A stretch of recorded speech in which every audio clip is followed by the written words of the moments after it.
ingin masuk surga tapi jauh dengan para ulama, ingin masuk surga jauh dengan para habaib. Kayaknya mustahil, Bu. Mustahil ada orang yang ingin masuk surga tapi jauh dengan habaib. Makanya dekati habaib.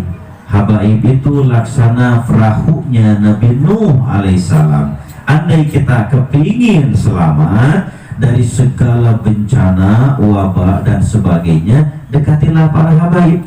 Masuklah ke dalam perahunya Nabi Nuh. Jangan seperti anaknya Kan'an, disuruh dekat oleh bapaknya, Kan'an kesini kau anakku, Kan'an kesini. Malah Kan'an menjauh karena gak iman kepada Allah, gak iman kepada bapaknya, padahal bapaknya sebagai seorang nabi, seorang rasul, utusan Allah, kekasih Allah.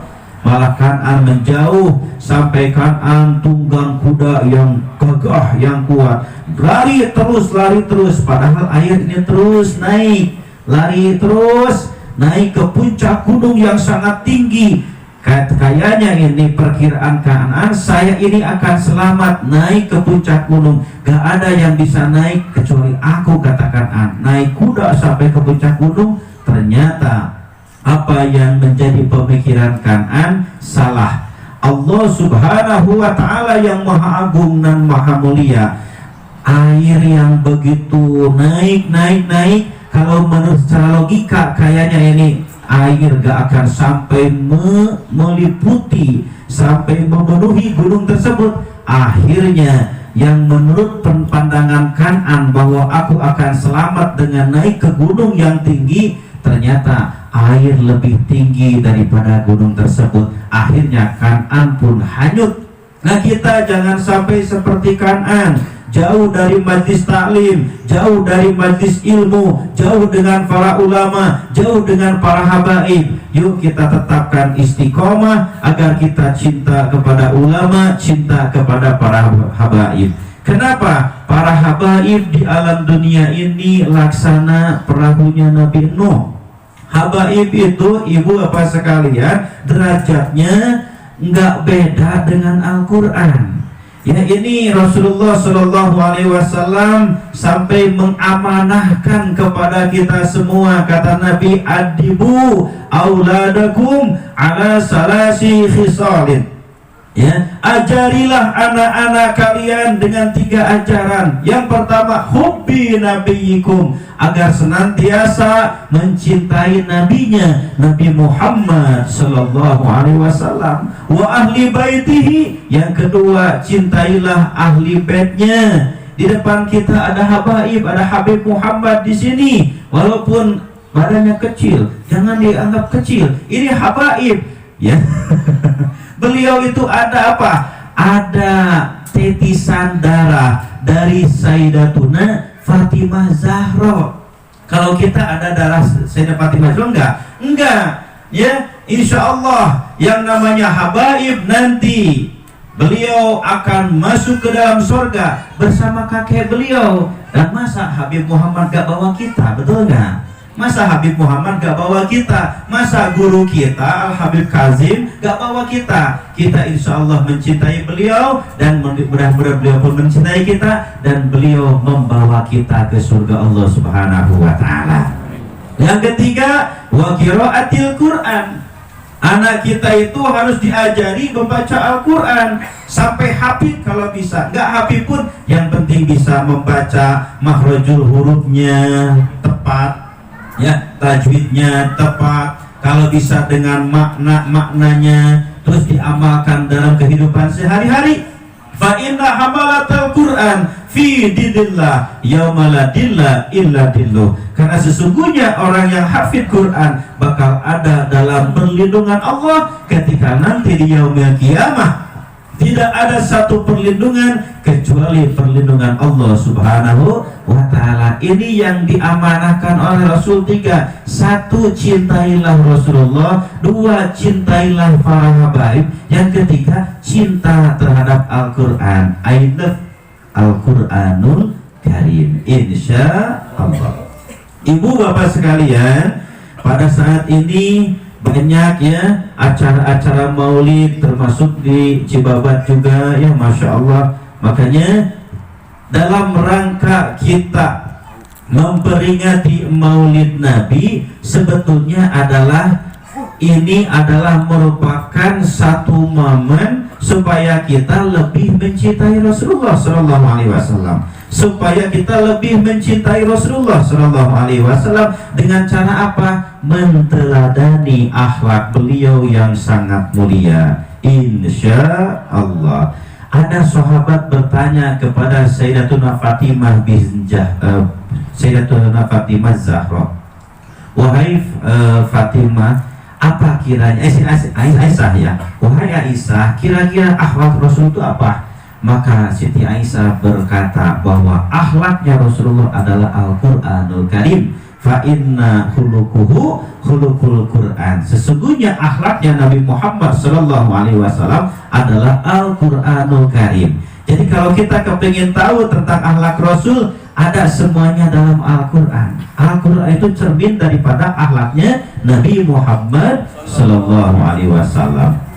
Ibu catat ini beberapa akhlak Nabi ya, tapi tidak semuanya ini. Kita catat 5 aja dulu. Satu, Bu, salah satu daripada akhlaknya Nabi Muhammad sallallahu alaihi wasallam bahwa Nabi Muhammad sallallahu alaihi wasallam seorang nabi yang sangat mencintai Allah, seorang rasul yang sangat mencintai Allah Subhanahu wa ta'ala. Kalau kita ingin meneladani Rasulullah, maka kita pun harus mencintai Allah sebagaimana Rasul pun mencintai Allah Subhanahu wa ta'ala. Mencintai Allah itu lebih daripada mencintai pada dirinya sendiri, lebih daripada mencintai anaknya, bahkan lebih daripada mencintai keluarganya. La yu'minu ahadukum hatta akuna ahabba ilaihi min walidihi wa waladihi wan nasi ajmain. Tidak sempurna imannya seseorang kalau seandainya aku tidak dicintai, kata Nabi, ya, lebih dicintai daripada anaknya, bapaknya, keluarganya, dan seluruhnya. Makanya Rasulullah itu harus kita cintai, Bu. Kalau kita mencintai Allah, ikutilah Rasulullah Muhammad sallallahu alaihi wasallam. Al-Quran telah menjawab kita semua, kata Allah, Qul in kuntum tuhibbunallaha fattabi'uni yuhibbukumullah. Ya, katakanlah oleh engkau Muhammad, andai kalian semua mencintai Allah, andai kalian semua mencintai Allah, maka ikutilah Rasulullah Muhammad sallallahu alaihi wasallam. Maka ketika kalian mengikuti Rasulullah, yuhibbukumullah, nanti Allah pun akan mencintai kalian. Ya, jadi kalau ibu dan bapak sekalian serta para remaja sekalian mencintai Allah, ikutilah Rasulullah Muhammad sallallahu alaihi wasallam. Nabi kita bersabda, man ahabbani kana ma'i fil jannah. Barang siapa yang mencintaiku, maka dia akan bareng bersamaku nanti di surganya Allah Subhanahu wa ta'ala. Amin ya Allah ya Rabb. Lalu yang kedua, akhlak Rasulullah sallallahu alaihi wasallam yang kedua adalah bahwa Rasulullah itu adalah sosok seorang manusia yang dikasih gelar oleh Allah Subhanahu wa taala Al-Amin. Apa Ibu? Apa itu Al-Amin? Al-Amin itu adalah orang yang dipercaya.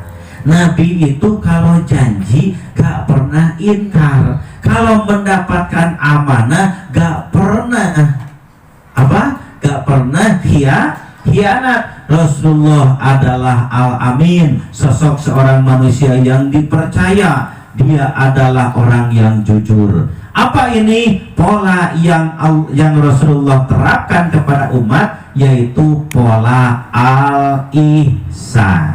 Apa Ibu? Al-ihsan. Maka rukun agama itu ada 3. Kalau kita beragama ada rukunnya. Supaya apa? Supaya kuat agama kita ini. 1 iman, 2 Islam, 3 ihsan. Nah ini ihsan ini harus ada, Bu. Ya, ketika ibu beriman kepada Allah, ketika ibu melaksanakan tuntunan agama Islam, maka ihsan pun harus ada. Rasulullah yang ketiga adalah Rasulullah adalah sosok seorang manusia yang paling baik kepada keluarganya. Paling baik kepada keluarganya, ya. Rasulullah itu paling baik, paling menghargai istri-istrinya. Awas, istrinya.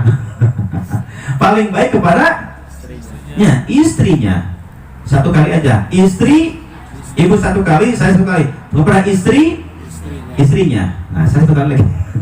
Paling baik kepada istri-istrinya, sehingga apa yang diucapkan oleh Nabi, gak pernah Nabi ngomong kepada istrinya dengan kata-kata menyebut nama.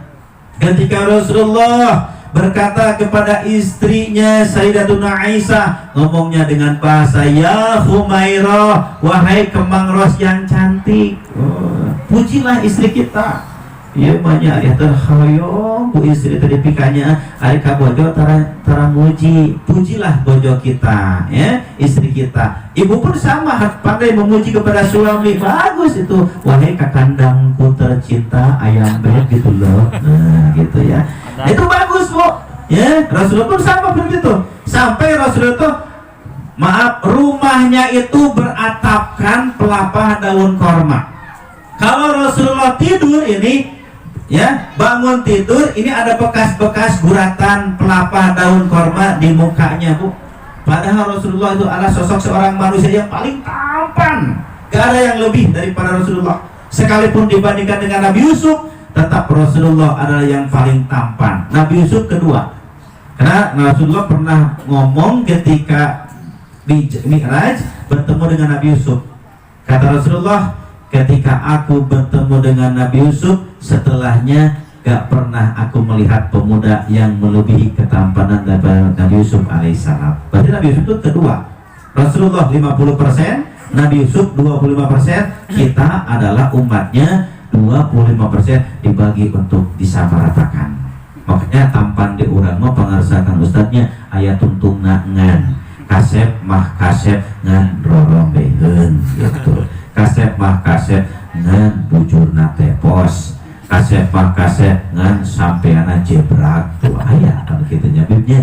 Tapi Rasul itu sempurna. Rasulullah luar biasa tampannya, Nabi Yusuf pun tampan. Kita adalah 25% dibagi sealam dunia keseluruhan. Insya Allah. Makanya suami ibu itu memang tampan, arjuna. Rasulullah adalah sosok seorang manusia yang paling baik ketika bergaul dengan masyarakat menengah ke bawah.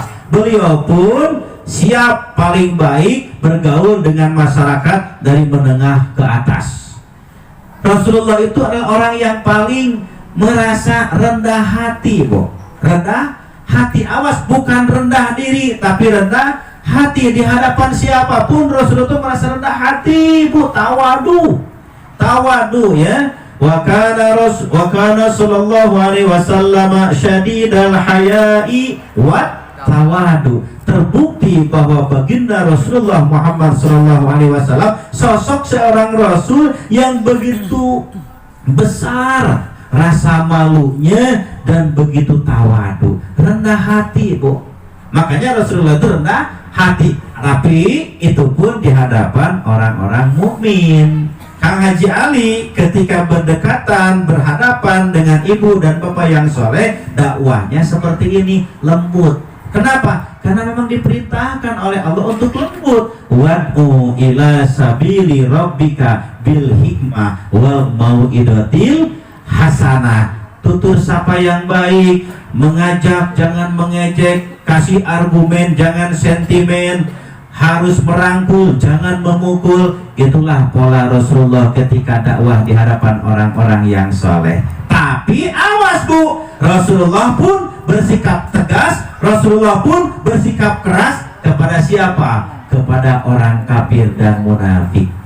Ya, ketika kafir. Dan akhir ibu yang kelima nih, akhlaknya Rasulullah adalah Rasulullah sosok seorang manusia yang sangat sabar, yang sangat sabar. Nabi itu wa innaka la majnun, hei Muhammad engkau ini gila. dikatakan gila, dikatakan pembohong, dikatakan tukang nyanyi, dikatakan tukang sihir, Rasulullah tetap disenyumin aja, nggak dibalas, Pak. Rasulullah ketika hijrah dari Mekah ke Madinah oleh orang-orang Taif sampai dilempari dengan kotoran unta, dilempari dengan dengan batu-batu, sampai ini wajah beliau yang baik ini, yang bagus ini bercucuran darah, Ibu.